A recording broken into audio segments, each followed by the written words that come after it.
Diary of a Wimpy Kid was a book series that was a cornerstone of my youth.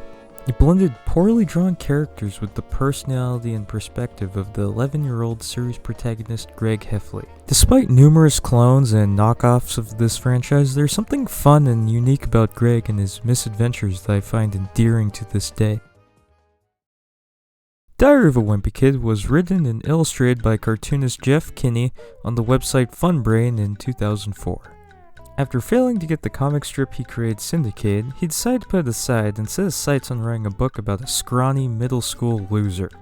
For 6 years he toiled away at his book until 2004 when he began uploading daily installments of it to the Funbrain website. Diary of a Wimpy Kid blew up, amassing over 20 million readers as fans clamored for a print version of his work, which released in 2007. The series would go on its way to find itself in many classrooms across the country, including mine. Everyone I knew were ecstatic about these books. I myself collected the first 6 as well as the movie diary and do-it-yourself books, which I might crack open sometime and do a video on. In my opinion, the franchise had its peak around the late 2000s and early 2010s. The movie adaptation was released during this time, which I think is a great translation of the first novel, and the writing was still pretty solid in the books. These days, I think the hype of the series has died down a lot, even with Kenny releasing more books, and the magic of the series isn't what it used to be. I haven't read the latest installments, but from what I can tell, Greg must have VIP access to the Fountain of Youth, because he never seems to get older.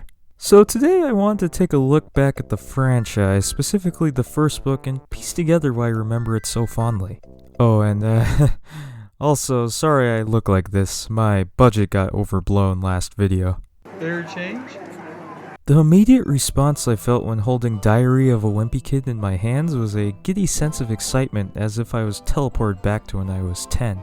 The book tries its best to convince you that it looks like a diary, from the glossy print on the front to the detailed spine and the quality of the paper. As for the inside, the pages are lined just like a journal and have a special font specifically made to replicate Greg's handwriting. The drawings are also simple enough to be believable that an 11-year-old could draw them, but not too simple to make it seem Kenny is being patronizing towards younger artists. All the drawings of people, for example, look like caricatures, and I just love the style in general. The books don't even have chapters, just snippets of different days and anecdotes that tend to have gaps in time where Greg doesn't write anything. Now this might sound silly, I ate this up as a kid. It was like I got my grubby little bacteria-infested hands on someone else's deepest and most well-kept secrets and anecdotes. The presentation of this book, and all of them in general, really do sell the illusion of a diary bursting with creativity. The front cover literally has a crumpled piece of lined paper attached with fake scotch tape. These books don't just immerse you when you read the first page, but when you look at it from a shelf too. Who said not to judge a book by its cover, huh? If you ever decide to pick up a copy of these books, do yourself a favor and get it hardback for that full-on immersive Heffley experience. Right away on the first page we get a sense of who Greg Heffley is. He explains that while the journal was his mom's idea, he only wants to keep it around to chronicle his life so when he eventually does become rich and famous, he can keep it as a memoir of his youth. I really love how blunt Greg is on these first few pages. You get a sense Greg isn't exactly the most cheery protagonist. Just read the book with Squidward's voice and you'll see what I mean. I'm stuck in middle school with a bunch of morons.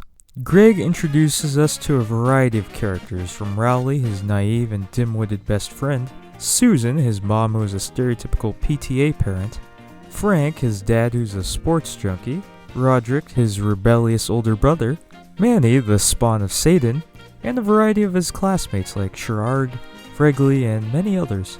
The book doesn't really have a plot, but more so a series of anecdotes Greg has collected with a loose underlying story. It is a diary after all.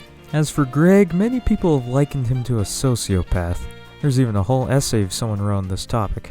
It makes sense. Greg tends to be a jerk that can never seem to figure out why nothing ever works out for him. He is cocky and overconfident, putting himself on a pedestal above everyone else. His best friend Rowley is basically his right-hand man, saying the main reason he befriended him is because he pitied him. Greg has no motivation to finish what he starts, and he slacks off, pondering why his endeavors don't do so well. All in all, he is essentially an It's Always Sunny in Philadelphia character. With all this in mind, you think this book would be insufferable to read through, but it works. Greg has other attributes to his character that balance him out too, as while he can be manipulative and lazy, he's also highly ambitious, creative, and clever, coming up with many schemes or ways to get off situations. While many crazy events happen to Greg, they're grounded in the context of the book being a diary. You can clearly tell Greg is frustrated about a variety of things. His siblings, for example, don't have many redeeming qualities. Manny in particular makes my blood boil just thinking about him. Greg's parents don't seem that attentive to him too. His dad doesn't seem to care about his interests and projects himself on what he wants Greg to be like, and his mom always seems to be oblivious to Greg's interests in general. Greg also tends to be repressed for his talents too, as even the comic strip Greg poured all his heart and soul into is edited to be school-friendly and stripped of any creativity he put into it in the first place. Greg's views on his middle school and life in general are cynical but have a witty and satirical sting to them. I was rereading the book and I was surprised by how relatable and funny the humor is to this day. In the scene where Greg is writing thank you cards to all the people who gave him Christmas presents, he states, "It's not easy writing thank you notes for stuff you didn't want in the first place." As he proceeds to make a Mad Lib thank you card as he's essentially saying the same thing in all of them. I actually let out a genuine laugh. Moments like these are sprinkled throughout the story and add even more layers to Greg's character. In one part of the book, Greg even flat out states that it's good for people to have low expectations of you, so that they'll become easily impressed when you do something right. One of my favorite parts in the book is when Greg's mom forces him to sign up for the school play.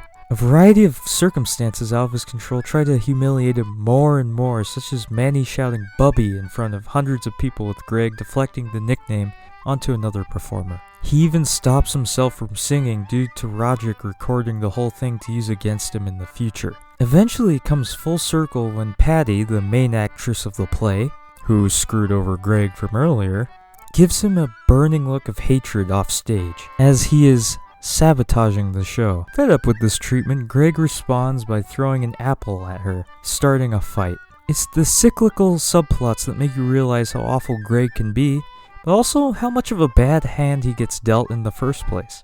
Don't get me started on the third book though. One thing I never remember seeing in children's books as much growing up was the concept of the unreliable narrator. Most of the time, if the story is in first person, the protagonist will usually be a likable and relatable character that has a heart of gold. Percy Jackson, for example, followed this structure. Sure, he had his flaws, but I always saw him as some effortlessly cool hero who always did the right thing in the end. I think a main reason children's books in particular do this is because they're trying to promote the role models kids can look up to. Like, what if Harry Potter had the personality of Draco Malfoy? That's what made Greg so interesting to me. Not because he was 100% likable or heroic, but because he was realistic and I could sometimes see his point of view. Especially when he gets lazy. Considering Diary of a Wimpy Kid is told from Greg's perspective, he could easily omit details and only write what he wants to remember, which makes reading the book and the series in general really intriguing. This book felt more real growing up. Greg felt more personable and an actual character instead of a stand-in for just another protagonist that wants to tell me I can believe in myself. Something Greg knocks on in the book as well. Would I trust Greg with my life? Nah. But would I like to read about his perspective instead of stock role model 1237 children's book protagonist? Yes. In short, Diary of a Wimpy Kid is a really funny book that manages to juggle the struggles and life of a preteen in an authentic way that provides not just a commentary of middle school, but also how Greg desperately wants to make his mark on the world in his own way. I once saw a Reddit comment that said how much they despised the book due to the fact it didn't really promote an all-around positive message. But I think that's what makes it so endearing. Diary of a Wimpy Kid is a book that doesn't try to ham-fist messages down the reader's throat, but shows how the consequences of one's actions can greatly escalate or de-escalate tough or even simple situations. Even if you're an adult, it's a story that is worth at least a read or reread for those who have read it. It's a book that understands that kids are actual people who are complex in their own way and motivated by ulterior things that don't have anything to do with altruism. Maybe they just want to have a bit of fun.